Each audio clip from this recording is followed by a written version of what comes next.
Hey, Coach. I figured it out. How are you? I'm doing well. How are you, Christian? I'm fine. Thank you very much. Welcome to Executive Madridismo. It's a pleasure to have you on. Yeah, thank you. It's a pleasure to be here. So I'm very Where excited are for this you, conversation. where are you coming from? Just outside of Charlotte, North Carolina. Oh, So okay. yeah, but I actually grew up in California. Um, Only lived out in North Carolina for about 5 or 6 years. So yeah, native Californian. It's my roots. What part of California?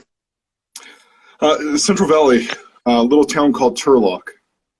Oh, okay. Where's that? I'm from Los Angeles, north suburb of Los Angeles. So, Okay, yeah. So if you have an idea of where like Stockton and Modesto are, it's yes. about 20 minutes south of Modesto.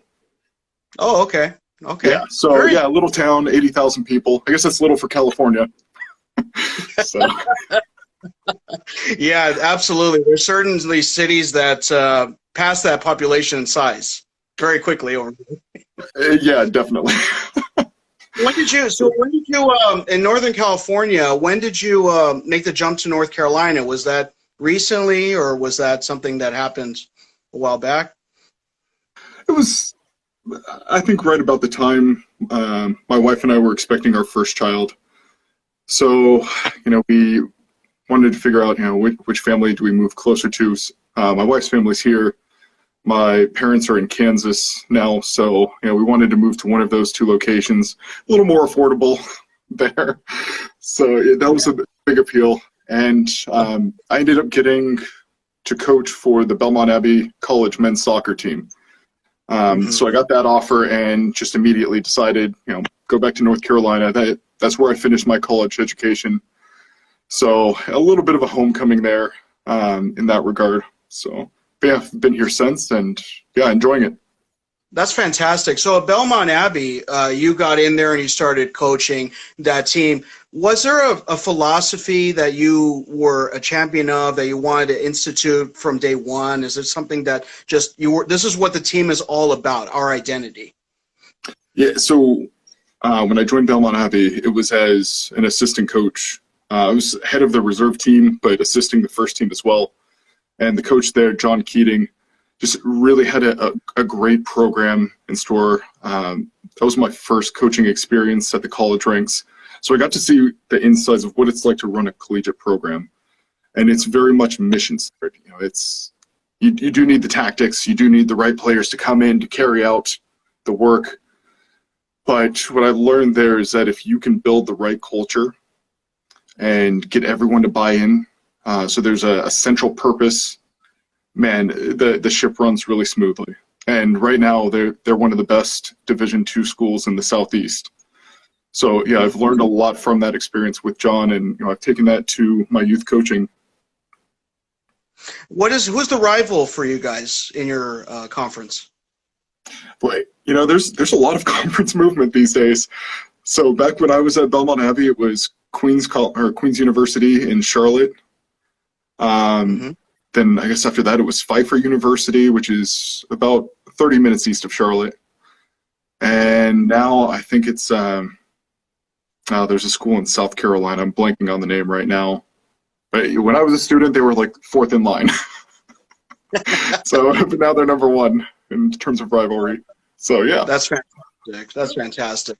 And so, let's just dive right into it. You have a brand new book. Congratulations on it. I went through it recently, and I think it's fantastic for everyone out there. The book is called Revitalizing Real Madrid, the Tactics and Stats Behind Zinedine Zidane's Success. So tell us a little bit about how did you get involved into starting this project, and what did it take to do? Yeah, so it really all starts with Total Football Analysis. So I'm a writer there covering La Liga and primarily Real Madrid. So we've already got our Barcelona guy, DK. Hope you're listening. We had another guy there who was a big Atletico Madrid fan, season ticket holder. So it just kind of fit really well that we had the big three covered, in terms of coverage and fandom as well. So joining Total Football Analysis last, say, September, I just made it my mission to cover as much Real Madrid as possible. So, I saw from those early games that the tactical tweaks that were really necessary to take this team back to where they were during Zidane's stint, those building blocks were in place. So I just had this feeling that the season was going to be a special one. So I made sure that, I wrote about Real Madrid as often as I could, a lot of match analysis. As you can see, the poster behind me, those are the cover images from my Total Football Analysis magazine articles. So as you can see, I think 75% of those pictures are of Real Madrid players or of Zidane himself. So that's really what got me started, and it was really, the book is a product of a year of study. So I wanted to know what made this team click. How could Zidane take a side that, in a sense, that had really only lost Cristiano Ronaldo and fallen flat on their faces the year beforehand. How could he take that same team, or close to that same team, and get them back to the top of the league? And so, there was that little bit of luck that my first year writing tactical analysis, they happened to win the title. So it worked out in the end. Well, I mean, the thing is that if that's the way it is in terms of luck, then this upcoming season, let's hopefully see them lift the trophy again and get the 35th title. Man, fingers crossed. Yeah. So with Real Madrid and with Zidane, I mean, was it watching every single game, taking notes or was it that you had to pick certain moments in games and say, okay, this game, this is what I saw, and this is what I have to break down and explain? Was that one of the methods to this? Yeah, that was definitely part of it. So I think the beauty of covering Real Madrid so closely for the year is that I had written about or incorporated roughly 70% of their games in my writing. So I already had a lot of the material, a lot of the ideas. So in those other 30% of the games, I had at least watched them. And we do have a video servicing program with Total Football Analysis. So I was able to go back and either download matches or Y-Scout match reports.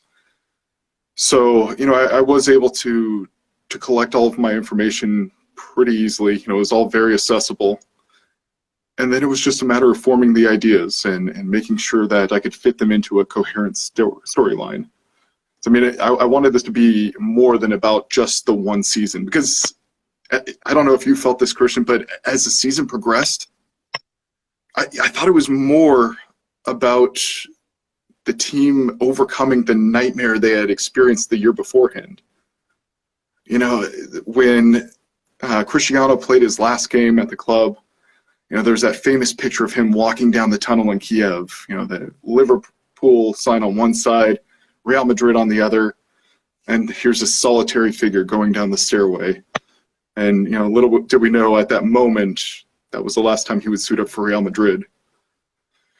And, I think Florentino Perez, he thought that Gareth Bale could take up that role, that he could be the primary scorer, the go-to guy. That simply didn't happen, both because of injuries and form. And I also think he didn't adapt his game to fit that type of role either, which is one of the things I address early in the book. So this is a club that went into that 2018-19 season kind of at a loss. There's no Ronaldo, no primary goal scorer now, so now the job falls to Benzema. Zidane's not there, club legend, brought them unprecedented success. I don't know if you know this, those 3 Champions League victories in a row, that's the first time it had ever happened in the modern era of the Champions League. So, when you think about those 2 guys walking out the door in one summer, and then the turmoil of Lopetegui's tenure, this just looked like a club that had lost their way. The 2 coaches, Lopetegui and Solari, they hadn't really addressed the big tactical issues that Zidane had seen the previous season, and it showed during 2018-19. So that's really, I think, what was at the heart of the book. That there was a need for this renewed identity, and that's where revitalizing Real Madrid comes into play. And I think revitalizing fits really well because they couldn't do it the same way. Cristiano was gone. Benzema was your primary goal scorer.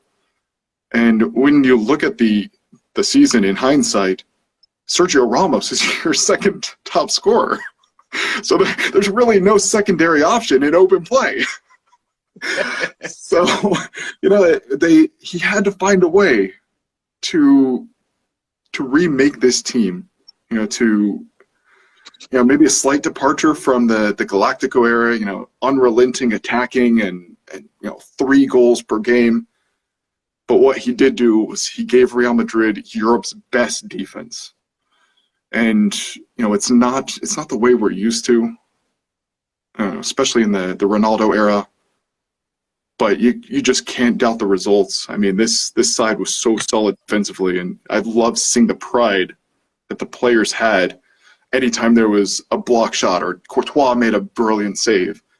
So I love to see that pride, and I think it awoken something inside of them. They looked like a hungrier team.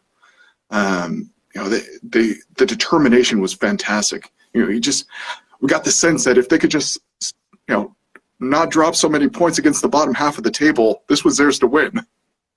Yeah. Yes. Yeah, you hit the nail right on the head. I mean, it's very similar to, I don't know if have you seen that documentary, The Last Dance, about the Bulls? I've seen parts of it. I haven't finished it yet. So it's I would say that the 2018, what you touched on with Cristiano Ronaldo walking down the steps and Zinedine Zidane leaving the club in 2018 and Cristiano going to Juventus.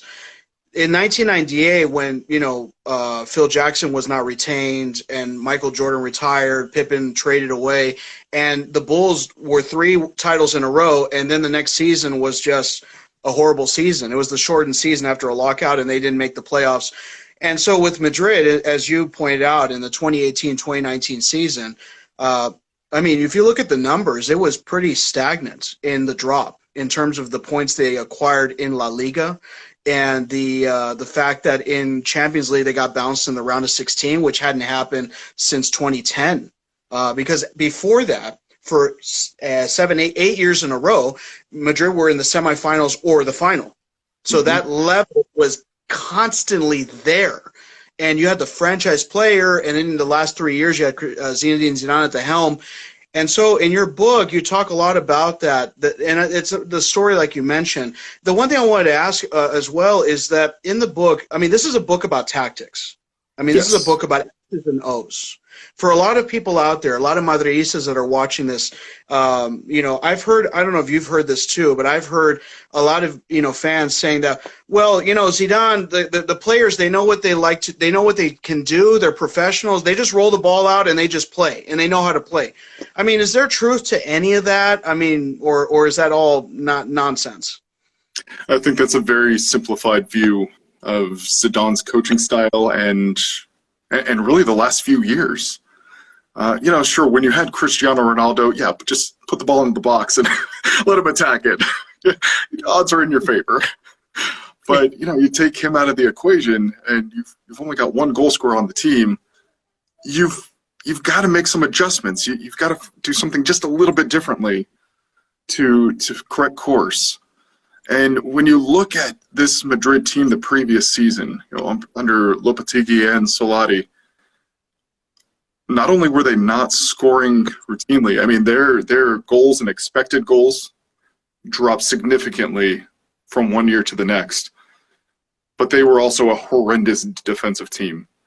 I mean, Christian, I remember, that season under the 2 coaches, just waiting for teams to counterattack our left-hand side.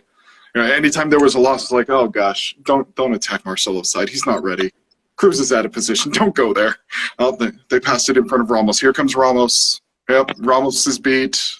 Now Veron's 2v1. So yeah, I mean, there was a pattern that emerged in almost every game. I remember a lot of frustration that season watching Real Madrid play because it seemed like it was the same problem every single game, and no one knew how to address it. So that's where in 2019-20, we saw Zidane come in, and the first thing he did was fix that rest defense. And so for those who might not know what rest defense is essentially what your team shape looks like when your team has the ball. So if we're circulating the ball in the midfield, Kroos is connecting with Modric, what does our team shape look like? Are we covered centrally? If we do lose the ball, are we able to counter press quickly, apply pressure right away to win it back? And that's just not something that was in place the previous season. And the biggest issue that I thought was, if you want Marcelo to move way up in the left wing, to play as that high and wide outside back, then you need someone to cover the space that he's conceding. And Zidane's fix was simple, but it's something that no one else had figured out the previous season. And it's, instead of playing with two center attacking mids, two tens, just drop Toni Kroos back. Let him play a little bit deeper so that Marcelo had more freedom, or, this season Mendy had more freedom. And there was at least a presence there. And defensively, presence is a really big deal. You don't necessarily have to be the ball-winning midfielder. I mean, Toni Kroos's defense is awful. I mean, the guy he said himself, he's no Casemiro. And yeah, I agree, Tony. But what he is, he's a presence. Tony, if you're watching. Yeah, exactly. But you know what? What Toni Kroos gave them was a presence defensively. And, when you look at Toni Kroos' skill set, I mean, Christian, when you think Toni Kroos, what's the top skill that comes to mind? The passing. Yeah. So, and look, by pulling him deeper into the midfield, now you're pulling him out of the defense's compact structure. He has more time, more space. He can switch play effectively. We saw in the March El Clasico against Barcelona that he did receive, on the Vinny Jr. goal, he received the ball, plenty of space, held it up, signaled Vinny to make his run between the defenders, and then he split them. So, I mean, he's got great vision. He can play the quick ball into his side. He can send the ball into the box, facilitate the switch. So it was just a win-win scenario. And, it is maybe a bit surprising that Zidane was the first person to figure this out. But you have to give him credit for making that switch, for dropping Kroos a little bit deeper. Because the big picture, what that does, that allows Ramos to be a little more cautious, to be a little more conservative. He does like to make those runs into the midfield. We know that, but we've got to make sure it's correlated with great odds to win the ball. We have him running into midfield just because there's a necessity. You want to play the odds a little bit and make sure that when he does go, the timing is right. So for Zidane, that's the brilliant fix for me, and number one in terms of their success for the season. Without dropping Kroos, I really don't think the defense is half of what it was, and we're not getting as many points. We saw that defense was the cause for the success. Absolutely. And I mean, it's incredible that Toni Kroos, when he was at Bayern Munich, played further up the field. He was behind the number 9 forward. He was more like a number 10 role when he was younger.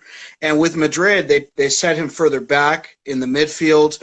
And even Zidane put him further back as a number 5 or a number 6 to help bring the ball up, essentially, to get possession moving forward. As a conductor of creating the offense, getting it going, and in your book you talk a lot about the different players that made adjustments another player that made adjustments was Casemiro and Luka Modric. Those two, they also made positional changes as well. You talk a little bit about Casemiro and what he did for the team with Zidane. Yeah, so when you look at it, there is that little bit of a domino effect, isn't there? So you drop Kroos a little deeper, and now he's more or less playing in tandem with Casemiro. So that means you don't have one guy forced to defend the entire width of the field. So with Kroos sitting in that left half space, he's got 2/5 of the width of the field covered. That limits the space that Casemiro has to defend. And you can see just by making that space he had to defend a little bit smaller, that he was, I think he led the leagues in possession, adjusted interceptions. So for a team like Real Madrid that has a lot of possession, you kind of want to see how good a player is at intercepting, so you adjust it based on percentage of possession. So I think he led the lead there. Tackle percentage through the roof. You just can't beat this guy. He is your classic midfield destroyer, and the player that I wanted to be when I was a kid. That type of player. So yeah, he's always been dear to me. But you said a terrific example of what he was emulating his game after a certain Italian midfielder that won a World Cup in 2006. Yeah, Gattuso. So yeah, Gennaro Gattuso. And the similarity between that Italian midfield and Real Madrid's is just a spot-on comparison. I'm glad you brought this up. You got Casemiro playing the Gattuso role, Kroos filling in as that Pirlo regista. Oh man, yeah, those to me are some of the most fun midfields to watch.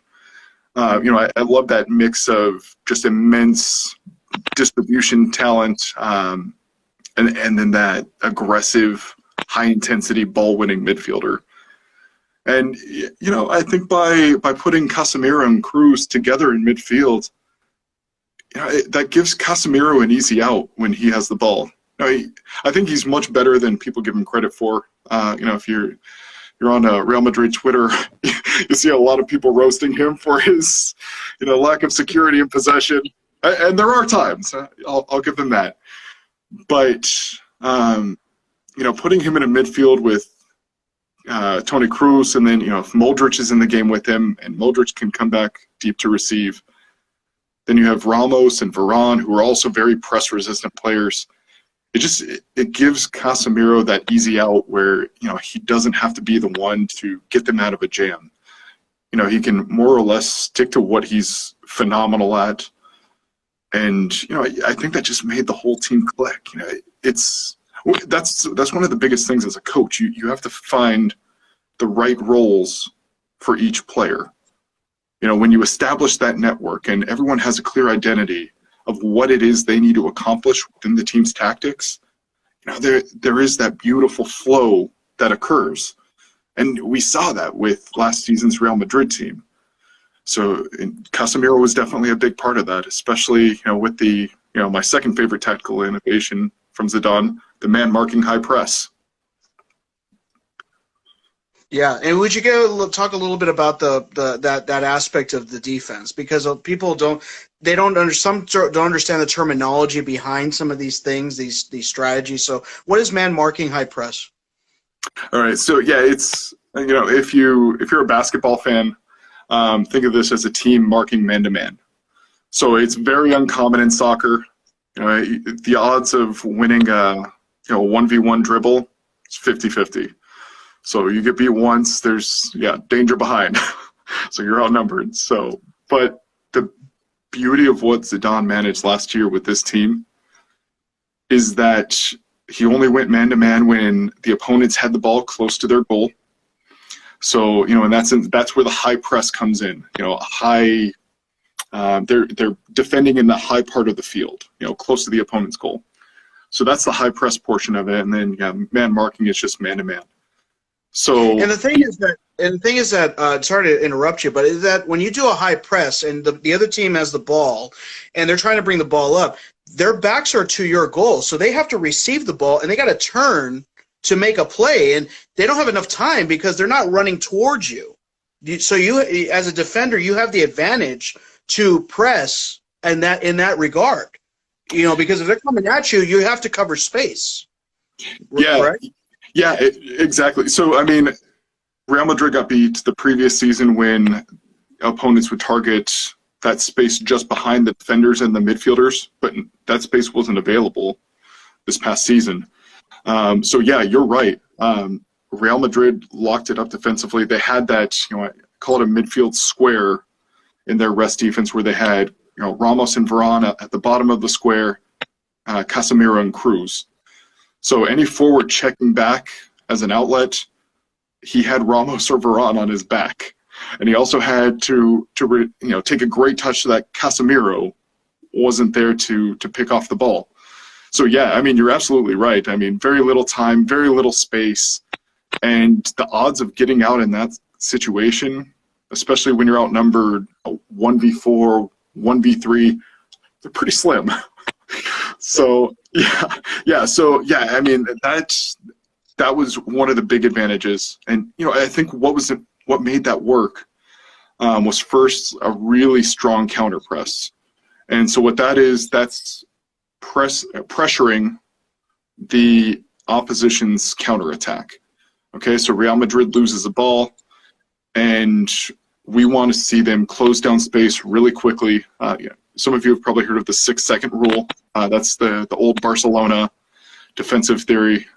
Lose the ball, get it back in 6 seconds. So there was that same kind of intensity with Real Madrid, but with one important distinction. So I think when most teams counter press, the one objective is to get the ball back. Get it back in 6 seconds. If you fail, then you drop back into your defensive shape. Zidane added a stipulation, and it was that at all costs, make sure they can't play forward. So that was really the number one priority. Make sure they couldn't hit the deep targets quite so easily. And then you take away that option and you force them to play the first pass back. Now that field is already a little more compact because that action alone has taken a couple of seconds. There's already someone there to pressure that ball. So, I mean, the first 2, 3, 4 passes, they have to be to very safe targets, typically going backwards. And so that was Zidane's brilliant way of pinning the opposition close to their goal. And, a lot of times, we saw in games, the opponents had to rely on their goalies or their center backs to be the playmakers. I know, some goalies and center backs are, excellent with their feet. Ter Stegen's one example at Barca. Koundé at Sevilla is another guy I really enjoy watching. But I'd rather have a center back or a goalie acting as the playmaker than, your number 10 or maybe even a Xabi Alonso kind of number 6. So drop them deep, force the less competent players to distribute, to be the playmakers, and force them to make that initial pass from as deep as possible. So as opponents had to keep passing the ball backwards, eventually leading to goalie or center back, Real Madrid used that time to make the field compact, to take away the middle, and to ensure that they were set up in their man marking system. And at that point, I mean, what are you going to do? Like, all of your short and intermediate targets are unavailable. The players who are most accessible were the wide forwards or wide midfielders. But I mean, that's a 50-yard ball. That's a pretty tough one for keepers to hit pretty accurately, and also you're looking at a guy like Mendy or Carvajal pressing that really quickly. So there's very little time for that ball carrier. So what it was, Zidane forced opponents to gamble. And when you've got a dominant side, you've got that supreme quality within your team, like, take it. Yeah, make them take a chance playing to an aerial ball to Ramos or Varane. We're going to win that. Right. Yeah, exactly. They would win that type of situation for sure. The one player that really doesn't get a lot of credit under this revitalization is Thibaut Courtois. I mean, we've seen so many times where many elements in the media were hammering him for allowing goals or he's not good with his feet. But you touched on this very, very well in your book. And Courtois, his involvement, improvement even in how he was able to get the ball out and being comfortable with the feet. Could you elaborate a little bit on that? Yeah, so that's something I really felt like I needed to give Courtois that little bit of the limelight. Because he is a guy, especially the previous season, his first year with Real Madrid, he was just butchered by the media and the fans. And, I mean, you could see the pain on the guy's face. I mean, he was not comfortable at Madrid. You had the fact that he was competing with Navas, who, I mean, Christian, I'm sure you're right there with me. I love Navas. I mean, that guy, like outside of Cristiano, maybe Casemiro and Ramos, that guy seemed like he at times was our best player on the field. So, you know, that was a tough transition for a lot of us fans, and Courtois got the brunt of it. So I think Zidane and Perez got it right. You know, as much as it hurt, send Navas to PSG, let him move on, and just let Courtois know you're the guy. We're with you with good times and in bad. Okay, there's no more competition. This is your spot. Fill it and fill it well. We trust you. And you could see from one year to the next, his passing was so much better. So one of the nice things I have in that chapter is a passing map from one of the games where, you know, by the way, thank you, Satish, for creating that pass map. But you can just see the length of some of the distributions, how connected he was in a lot of the short and intermediate range passes as they're building out of the back. So he was just so much more involved, so much more comfortable with his feet. Yeah, and you know, for a team like Real Madrid to have that kind of a playmaker at the back, especially when they're under pressure, when opponents engage in a high press, that's such a difference maker. So, you know, we saw him more comfortable with his feet, and you know, I think that carried out to his hands as well. You know, we did see some brilliant saves over the course of the season. You know, saves that, of course, I'm just not sure we're seeing in 2018-19. So, yeah, I mean, credit to Courtois. He was massive for Real Madrid. And the biggest elephant in the room for last season, COVID-19. And you talked about that in your book as well. How was Zidane able to get the team on that path to winning 10 of 11 to lift the 34th? Yeah, crazy. 10 in a row as well. But, you know, as crazy as this might sound, and look, COVID was awful. You know, lost a lot of lives globally because of it. But from a purely soccer perspective, there are definitely some teams that benefited from that break. And Real Madrid was one of them. Because from, was it mid-November until the stoppage of play, you know, I guess it was mid-March, we hadn't seen a team that was in great form. And part of that was because Benzema wasn't getting his goals. He went through an awful, awful drought in the middle of the season. So, you know, we get the win against Barcelona on March 1st. You know, it gives us a leg up in the in the La Liga title race. Drop the next game to Betis, and then the break happens. You know, I think the biggest thing there is it gave Benzema a chance to clear his head. Asensio returned healthy, and Asensio really did play a big role in that return to play. And then we also saw Hazard, you know, a little bit more of Hazard on the field after COVID as well. So, you know, it gave the team a chance to just recuperate their health. And, you know, we just saw them more comfortable and really clicking in attack. And I remember the first few performances in particular were especially impressive. I love the way that, you know, even after 5 months off, the team looked fresh. It looked like they hadn't skipped a beat. So, return to health was a really big thing. Asensio's role coming in, I think especially just giving something different to the team. That was a key factor. I think in that post-COVID suspension of play, he was either second or third on the team in goals scored. So, even in limited time. So, really big contribution from him. And again, he's got that nice hybrid of talents where he's skilled like a midfielder, but he's got that nose for goal like a forward, like a center forward.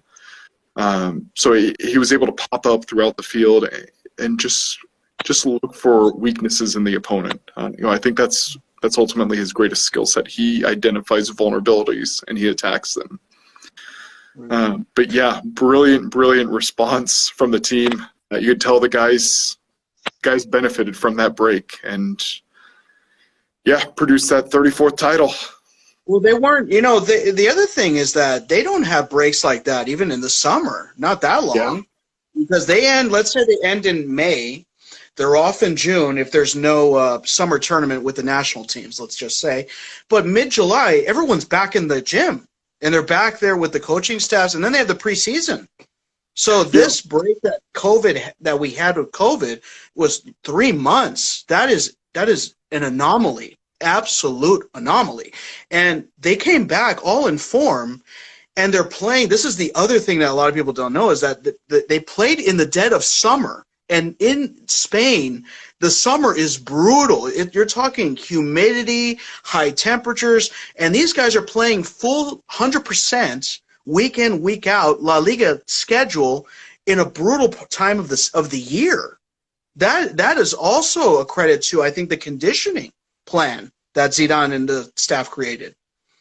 Yeah, I'm glad you mentioned that. That, I think, was a huge factor. Modric himself had said he had felt the best after that break as he had in his entire career. I don't think the guy had ever gone 2 months in his life without playing a game. So even when he's finished with Real Madrid, a few weeks later, he's generally playing with Croatia. So, a lot of the players really benefited from the break. It's the first break most of them have had in years. And I think that's where you do see, with a team like Real Madrid, with players who are very well paid, probably have some really nice home gyms. There's definitely that little bit of advantage that they have over some of the lower rated teams, teams that can't pay those salaries. But, to their credit, they took advantage of it. It's one thing to have that option. It's another thing to make it work in your favor. So, definitely credit to Zidane. I've never been to Spain in the summer. I'd imagine it's pretty close to these humid North Carolina summers. Not comfortable whatsoever. It's hot and humid. I've been a couple of times to Madrid and south of Spain in the summer, and they are not as pleasant. Yeah. I mean, I don't even enjoy coaching in the summers here. So it's that hot. Yeah. So let's see. So let's move now to the present, and we have a current La Liga season. We have, unfortunately, no more Copa del Rey, but Champions League against Atalanta, first leg in February, second leg in March. What are you seeing this current team under Zidane that will help the team accomplish the goals? Are they maintaining the same tactics? Are there other adjustments that we don't know that are in your book that are being implemented by Zidane? Yeah, so a lot of the same ideas are still in place. For the most part, the man marking high press is still there. You will occasionally see them set out in a 4-1-4-1 instead, and I think that's actually when they're at their worst, when they're in the high press, 'cause the lines are just too easy to pick apart. I don't think Modric and Kroos are particularly good at cutting out the passing lanes to players behind them. So, when they've had success in the high press, it's generally because man marking is there.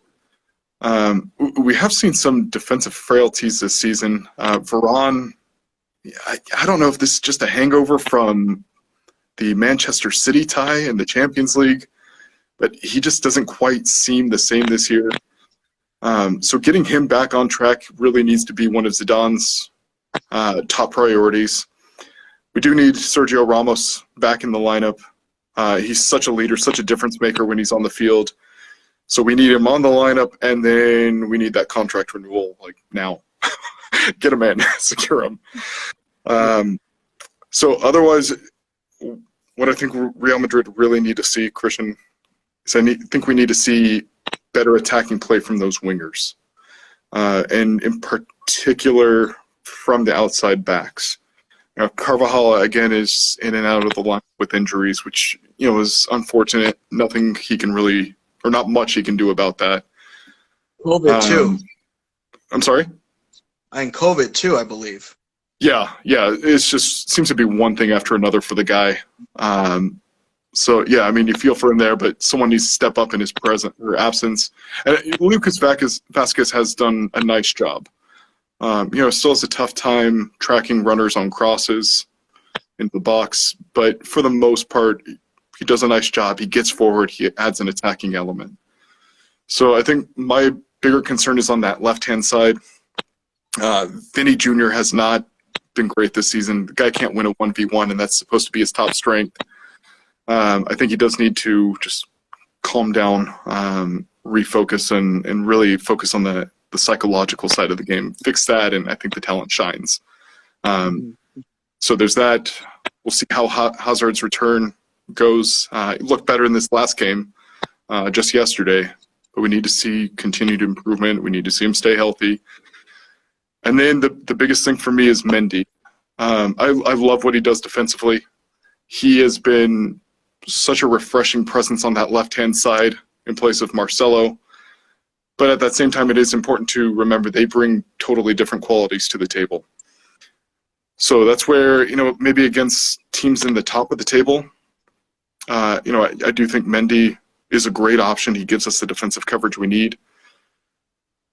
But when games get a little bit tighter, he just hasn't shown the attacking quality to really help us out on that left-hand side. I mean, you think 2 years ago, we had Marcelo and Cristiano Ronaldo there. Now we've got, Mendy, who's very exclusively in that left wing. I mean, the guy very rarely veers inside, which is that, I think that's a versatility that Marcelo had, and just because he was so unpredictable, because he could go inside or outside, he just kept defenses off balance. So Mendy is very predictable. With him on the wing, that does force, Asensio, Vinny Jr., Hazard, whoever's playing that left forward spot, it forces them to move into the left half space. So, if you do have a guy like Mendy filling that wide role, he's got to offer a little more quality with his distributions into the box. And, that's just something we haven't seen. I think there's a player profile of him in the book. And when you look at his attacking contributions, I mean, it's a far cry from what we have on the right-hand side with Danny Carvajal. So that left-sided attack, that, for me, needs to be the priority moving forward. At least in terms of attacking tactics. Zidane's got to find a way to either get more out of Mendy or situate the team where maybe you have Mendy pinching inside into Cruz's role and move Cruz a little wider where he can distribute from the wings as the team enters the attacking third. So I don't know. There's a bunch of experimental solutions, but ultimately it's on Zidane to find the right course. Yes.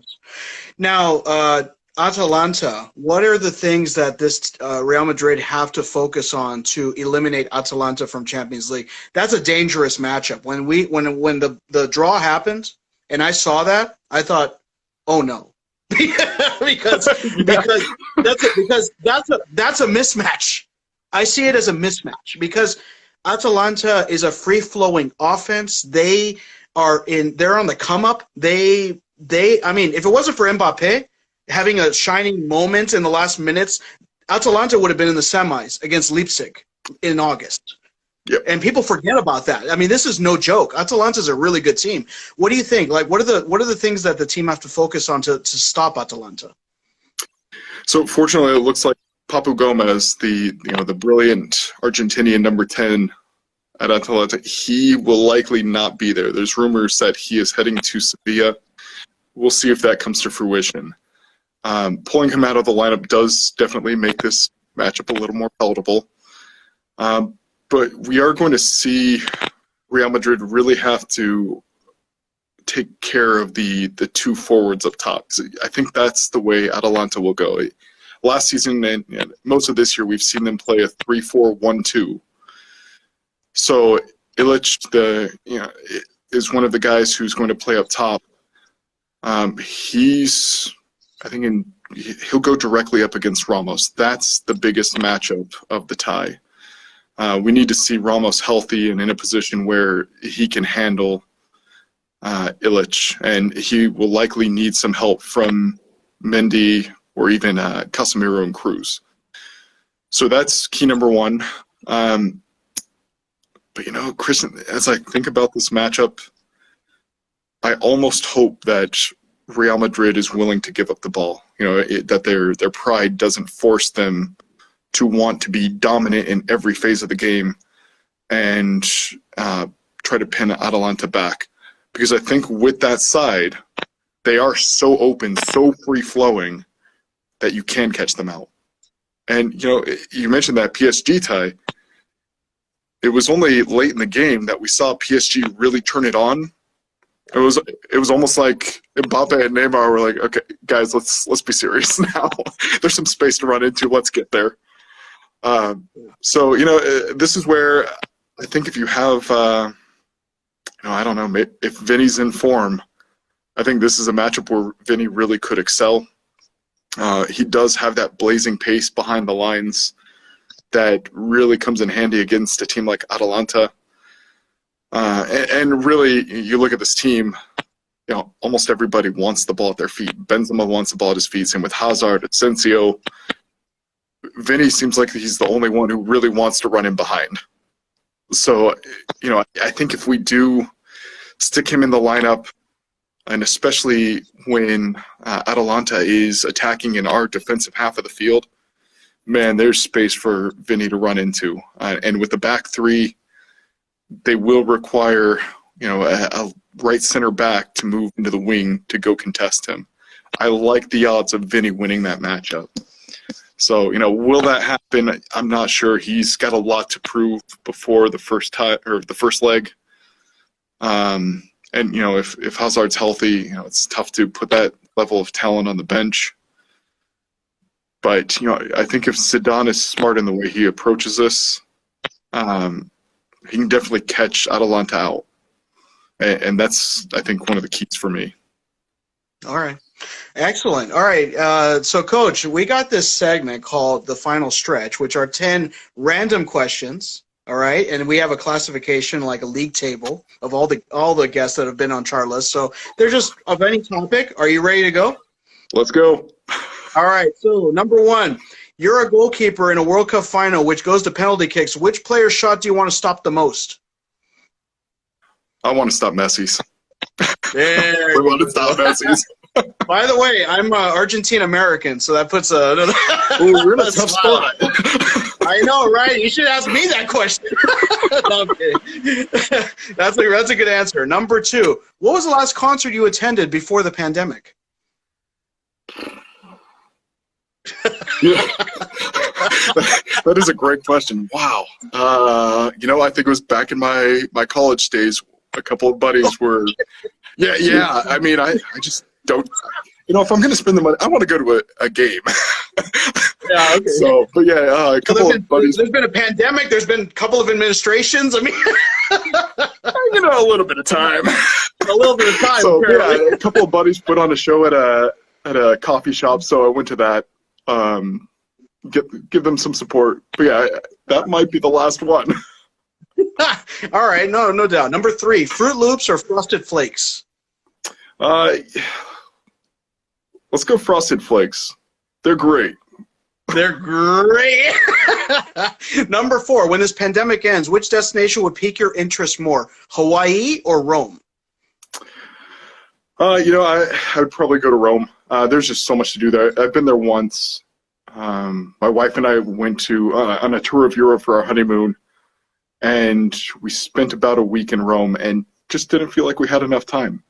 So I would love to go back, maybe catch some Serie A games. Hopefully Juventus is there with Roma or Lazio. Yeah. I've been to Rome once. I've been to Rome one time, and that was actually 2 months after 9/11, and I saw Juventus against Lazio in the Stadio Olimpico.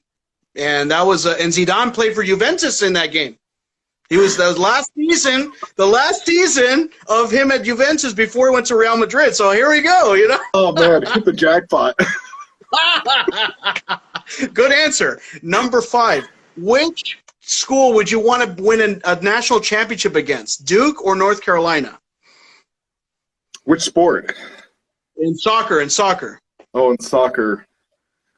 Oh man, this is tough. One of my mentees at Total Football Analysis played at Duke, and the guy did the La Liga podcast went to UNC. Oh, I know. Flip a coin. Sorry, Daniela. I'm gonna beat Duke. Duke. Okay, there you go. Number 6, on the hip hop scene, are you an East Coast or a West Coast gangster? I got to be true to my roots, West Coast. West Coast. All right, I love it. Number 7, Britney Spears or Dua Lipa? I'm so old, I'm not even sure who Dua Lipa is, so I'm going to go Britney Spears. Oh. No worries. Britney Spears. No worries. Number 8, favorite actor of all time? Ooh, that's a good one. This is maybe going to reveal my taste in movies, but Chris Farley. Oh, outside the box. Yeah, okay, nice. Yeah. I mean, peace. You can't beat Tommy Boy. I mean, what a great movie. You cannot. David Spade. You're absolutely right. Number 9, what is your greatest fear? I think it's at one point it was failure itself. But now I think it would have to be a fear of not taking chances, letting that fear hold me back. So that's something I try to be very aware of and make sure I limit. All right, that's great. Number 10, final question. If you had a time machine, which UEFA Champions League final, which Real Madrid won, would you want to attend? Man, that's a good one. It is tempting to go with the one against Liverpool just because that is Cristiano's last game. So I'm a Portuguese American. So and actually my paternal grandfather comes from the island of Madeira. So, I've got that connection with Cristiano. Probably so you were next door neighbors? Cousins, that kind of thing. gotta root with family. So, actually, I'll go with La Decima. Pepe and Fabio were there. Maybe even Ricardo Carvalho as well. I'd have to check. But yeah. Excellent. All right, that is it. Now let's go to the calculator, and you got 1,750,000 points. All right, it's got to be first, right? Top of the table. Oh no, you're in the Champions League zone of qualification. Okay, as long as I qualify, right? As long as you qualify for that, yeah. All right, hey, Coach, it was a pleasure to chat with you. We wish you the most success, and we love to have you on again in the future. Stay safe. Again, for everyone watching, the book is Revitalizing Real Madrid: The Tactics and Stats Behind Zinedine Zidane's Success. You can pick it up on Amazon. Coach, a final message for our audience. Just hope you buy the book and enjoy it. You've got the color version on my website, scottmartinmedia.com. You've got the paperback on Amazon. But other than that, Hala Madrid. Y nada más. There we go.